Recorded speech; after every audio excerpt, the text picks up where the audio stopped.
যে ভক্তি যেতিয়া ক্ষুধাত জড়িত হয় তেতিয়া ক্ষুধা উপবাসলৈ পৰিৱৰ্তন হয়। ভক্তি যেতিয়া তৃষ্ণাত প্ৰৱেশ কৰে তেতিয়া সেই তৃষ্ণাও ঈশ্বৰৰ শৰণামৃতলৈ পৰিৱৰ্তন হয়। কেনেকৈ? পিয়াহ লাগিছে, পিয়াহ লগা পানীকণো যদি কৃষ্ণক চিন্তা কৰি খোৱা গৈছে তেতিয়াহ'লে সেয়াও ঈশ্বৰৰ শৰণামৃতি, হয়নে? ভক্তি যেতিয়া যাত্ৰাত প্ৰৱেশ কৰে তেতিয়াহ'লে যাত্ৰাও তীৰ্থ হৈ পৰে। ক'ৰবালৈ গৈ আছো গাড়ীতটো কি কাম কৰি যাব? ভগৱানৰ কথাকে চিন্তা কৰি, ভগৱানৰ নামকে লৈ, তেতিয়াহ'লে তাতোতকৈ উত্তম তীৰ্থযাত্ৰা নাই। কিন্তু মই যদি ভাদ মাহত গৈ বহুত দূৰৰ তীৰ্থলৈ গৈছো, তীৰ্থ বাদেই দিছো, আমাৰতো তীৰ্থ বুলি ক'লেও ভুল বুজে, নহ'লে কলি যুগত নালাগে বুলি কয় কিছুসকলে, বাৰু মানিয়ে লৈছো। বৰদোৱা বৰপেটালৈকে গৈছো যেনিবা, গৈ পেলাই ঢেকীয়াখোৱা মইনাপুৰী আমাৰ ৰাইজসকল ধৰি লওক ভাদ মাহত যেনেকৈ যায়, যোৱাত কোনো ধৰণৰ আপত্তি নাই, সেইটো আমাৰ পৰম্পৰা, ভাদ মাহৰ এটা মহত্বতা আছে, নহয়নে? কিন্তু গৈ পেলাই মই যদি আপোনাক ঠেলা মাৰি চাকি গছ জ্বলাই থৈ আহিছো, তেতিয়াহ'লে মোৰ সেয়া ভক্তি হ'ল জানো? সেইটো নাস্তিকতা।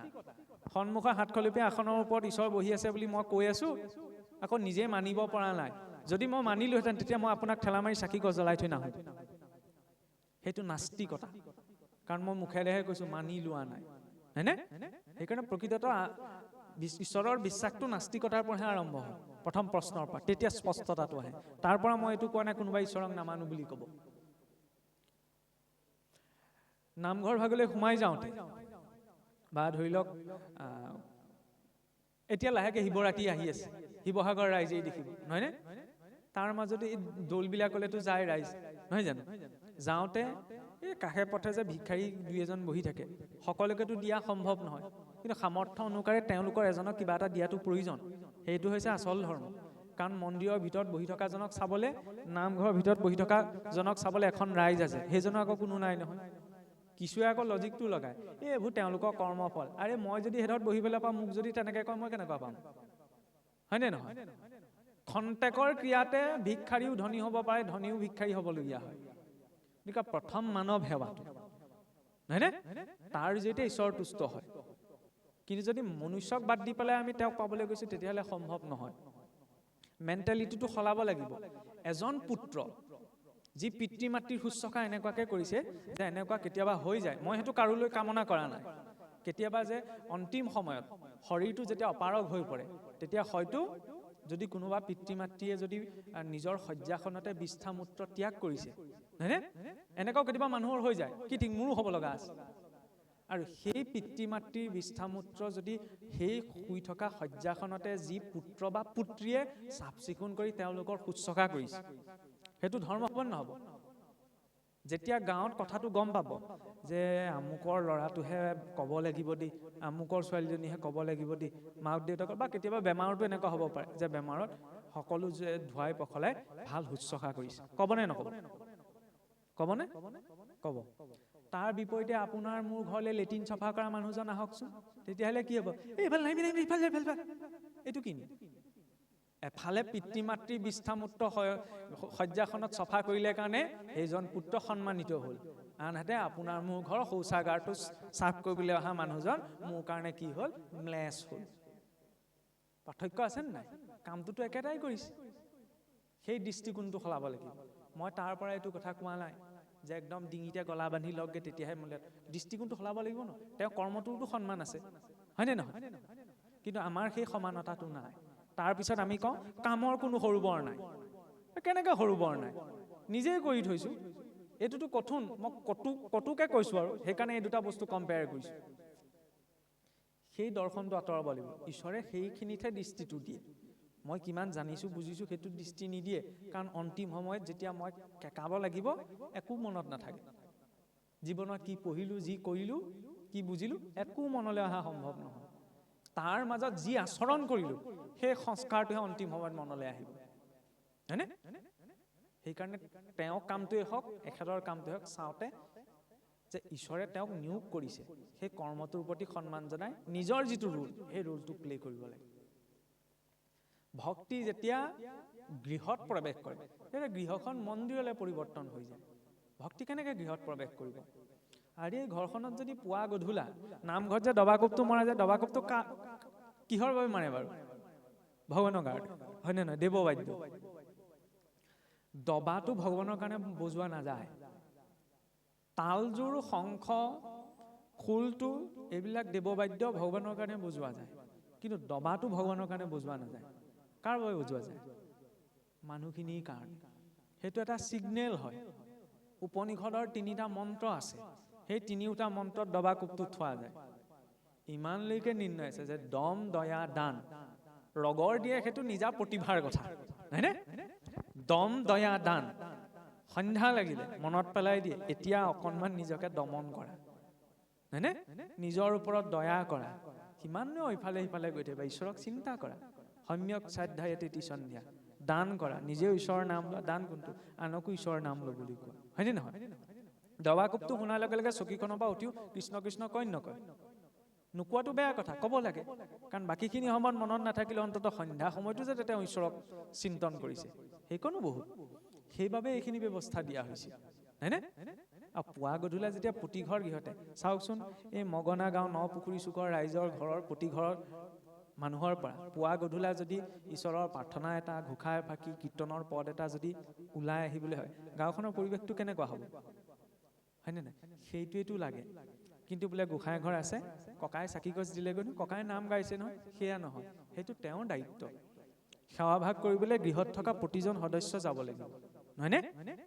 নথকাসকল নাই বা থাকিব নোৱাৰা সকলো নাই, কিন্তু থকা কেইজনটো যাব লাগিব। কিন্তু যায় জানো আমাৰ? সকলোৱে কিন্তু নাযায়, সেইটো লাগিব। ভাগৱত তেতিয়া আৰম্ভণি হ'ব জীৱনত।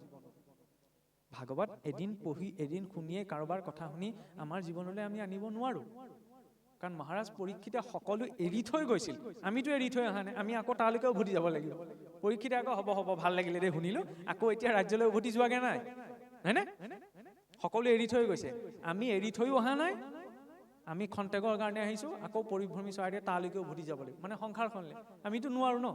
তাৰ মাজত দৈনন্দিন জীৱনত সেই চিন্তনৰ ব্যৱস্থাটো, যেতিয়া চিন্তন থাকিব তেতিয়াহ'লে পাৰ হৈ যাব। গজেন্দ্ৰই প্ৰত্যক্ষ উচ্চাৰণ কৰা নাছিল, তেওঁ চিন্তন কৰিছিল। গজেন্দ্ৰ স্তুতিটো ক'ৰ পৰা আহিলে? পূৰ্বতে ৰজা ইন্দ্ৰদ্যুম্নই সেইটো স্তুতিৰে ঈশ্বৰক অৰ্চনা কৰিছিল, সেই স্তুতিকে তেওঁ মনত পৰিলে, পূৰ্বতে তেওঁ অভ্যাস আছিল বাবে, হয়নে? সেই অভ্যাসটো লাগে। মাধ্যম যিয়েই নহওক, উপাসনা যিয়েই নহওক, চিন্তা যিয়েই নহওক, যদি উদ্দেশ্য ঈশ্বৰ ভক্তি, তেতিয়াহ'লে তেওঁ পাব লগাটো পাবই।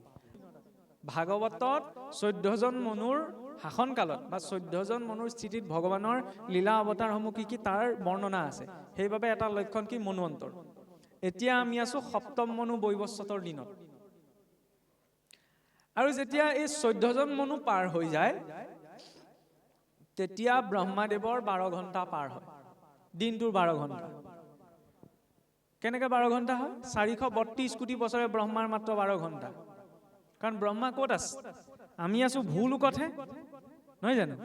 ভূলোকৰ পৰা ওপৰলৈ গৈ থাকিলে সময়ৰ গতি কমি যায়। ব্ৰহ্মাদেৱ ক'ত আছে? ভূলোক, সুৰলোক, মহলোক, জনলোক, তপলোক, সত্যলোক। সত্যলোকেই সীমা। সত্যলোকত সময়ৰ গতিটো সেইকাৰণে আটাইতকৈ বোলে কম। দশমত এটা প্ৰসংগ আহে, এই ৰেৱতীৰ বিবাহৰ। ৰেৱতীৰ পিতৃয়ে বোলে, তেতিয়া দিনৰ ৰজাসকলৰ কেপাচিটি চাওক, এই বোলে নিজৰ জীয়েকক বিয়া দিবলৈ যোগ্য ল'ৰা বিচাৰি পোৱা নাছিল। এতিয়া তেওঁৰ মানে এডভাইচ ল'বলৈ ভাবিলে কি, মই এই মানুহক সোধাতকৈ চিধাই প্ৰজাপতি ব্ৰহ্মাক সুধি থৈ আহোঁ। জীয়েকক লৈ পেলাই ব্ৰহ্মলোকলৈ গুচি গ'ল। সেইখিনি সময়ত ব্ৰহ্মাদেৱে সৰস্বতীৰ বিনত শাস্ত্ৰীয় সংগীত শুনি আছিল। অকণমান শুনি আছে, ডিষ্টাৰ্ব নকৰোঁ বুলি অকণমান 1 মিনিট সময় ৰ'লে। তাৰপিছত ব্ৰহ্মাদেৱে চকু মেলিলে, আনন্দ মনেৰে সংগীত, বোলে প্ৰজাপতি প্ৰণাম। বোলে কি উদ্দেশ্যত আহিলা? বোলে প্ৰভু কি ক'ম, মই বোলে গোটেই ধৰণী মণ্ডলত মোৰ হেন এই যোগ্য কন্যা ৰেৱতীক দিবলৈ মই কোনো এজন ল'ৰা বিচাৰিয়ে পোৱা নাই, গতিকে আপুনিয়ে কওক, আপোনাৰ দৃষ্টিত যদি কোনোবা যোগ্য বৰ আছে। তেতিয়া ব্ৰহ্মাদেৱে ক'ল, তুমি বোলে বৰ ডাঙৰ কাম কৰিলা, তুমি যে খন্তেক সময় ইয়াত ৰলা, ব্ৰহ্মলোকত তুমি খন্তেক সময় ৰলাৰ কাৰণে পৃথিৱীত এতিয়া তোমাৰ 100 প্ৰজন্ম পাৰ হৈ গ'ল। টাইম ৰিলেটিভ, তাত 1 ছেকেণ্ড, ইয়াত 100 যুগৰ সময়, হয়নে? ইয়াত 432 কোটি বছৰ, তাত ব্ৰহ্মাদেৱৰ 12 ঘণ্টা। তেতিয়াহ'লে এটা দিনত কিমান হ'ব? 864 কোটি বছৰ। 864 কোটি বছৰে ব্ৰহ্মাৰ মাত্ৰ এটা দিন। সেই এটা দিনক কি কোৱা হয়? এটা কল্প। তেনেকুৱা 108টা কল্প আছে। 108টা কল্প যেতিয়া পাৰ হৈ যায়, সেই ব্ৰহ্মাও ৰিটায়াৰ্ড হ'বলগীয়া হয়। কিন্তু ইমান দীঘলীয়া সময়ছোৱাত ব্ৰহ্মাৰো মুকুতি নাই, নভৰিলে ভুকতি, সামান্যৰ কিবা কথা কহিব নিপুতি। ভক্তিটো কিমান ৰিলেভেঞ্চ আছে? যে ইমান যুগৰ পিছত যুগ পাৰ হৈ যোৱাৰ পিছতো সেই ব্ৰহ্মাদেৱৰো মুক্তি পোৱা সম্ভৱ নহয় যেতিয়ালৈকে তেওঁ ভক্তি আচৰণ নকৰে। ভক্তি মানে হৈছে সমৰ্পণ। ভক্তি যেতিয়া ক্ষুধাত প্ৰৱেশ কৰে তেতিয়া সেই ক্ষুধাটো উপবাসলৈ ৰূপান্তৰ হৈ যায়। যেনেকে এতিয়া ইমানখিনি সময় বহি আছে, ভোকো লাগিছে চাগে, হয়নে না? ভোক লাগিছে, উঠি যাবলৈও মন গৈছে, বহুত সময় বহিলো, এতিয়া যাওঁ আৰু কিবা এটা খাই আহোঁ, তথাপি বহি আছে। কোনে বহুৱাই ৰাখিছে? কোনেওতো উঠি গ'লে বেয়া পাব বুলি কোনেওতো নাই কোৱা।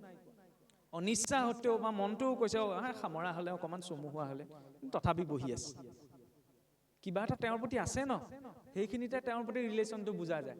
বাকী সকলো ৰিলেশ্যন অসাৰ বুলি যে কৈছে সম্পৰ্ক, কাৰণ সকলো সম্পৰ্ক সংসাৰৰ ডিপেণ্ডেঞ্চি এটা আছে। ক'ত ডিপেণ্ডেঞ্চ হয়? 5টা বস্তু, যাক আমি পঞ্চ তন্মাত্ৰ বুলি কওঁ। শব্দ, স্পৰ্শ, ৰূপ, ৰস আৰু গন্ধ। কেনেকে চাওঁ? আমি যে কৈ থাকোঁ যে শ্ৰদ্ধা, ভক্তি, ভালপোৱা, প্ৰেম, এই সকলো শব্দ সংসাৰখনত ডিপেণ্ডেণ্ট হয়। কেনেকে ডিপেণ্ডেণ্ট হয়?